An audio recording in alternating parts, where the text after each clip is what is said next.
जी सबको। आज हम जानेंगे जो लोग मूर्ति पूजा करते हैं और आकाश की चीज़ों को प्रणाम करते हैं, उनके लिए परमेश्वर क्या कहता है और अपने लिए क्या कहता है परमेश्वर का वचन। तो हम पढ़ेंगे 10 अध्याय 2 वचन। अन्य जातियों की चाल मत सीखो, ना उनके समान आकाश के चिन्हों से विस्मित हो, इसलिए कि अन्य जाति लोग उनसे विस्मित होते हैं, क्योंकि देशों के लोगों की रीतियाँ तो निकम्मी है। मुहूर्त तो वन में से किसी का काटा हुआ काठ है, जिसे कारीगर ने बसूले से बनाया है। लोग उसको सोने चांदी से सजाते और हथौड़े से कील ठोक कर दृढ़ करते हैं कि वह हिल डुल न सके।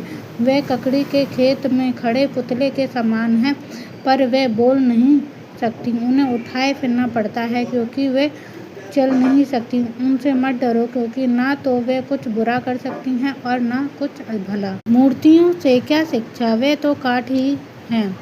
पत्थर बनाई हुई चांदी तरशीश से लाई जाती हैं और उफाद से सोना।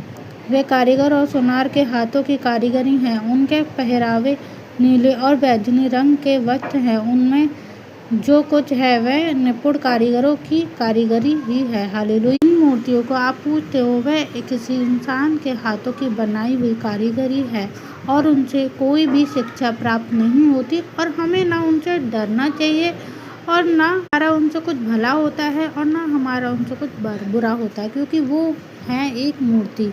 और परमेश्वर यहोवा परमेश्वर क्या कहता है अपने बारे में, हम पढ़ेंगे 10 अध्याय का 10 वचन। यहोवा वास्तव में परमेश्वर है, जीवित परमेश्वर और सदा का राजा वही है।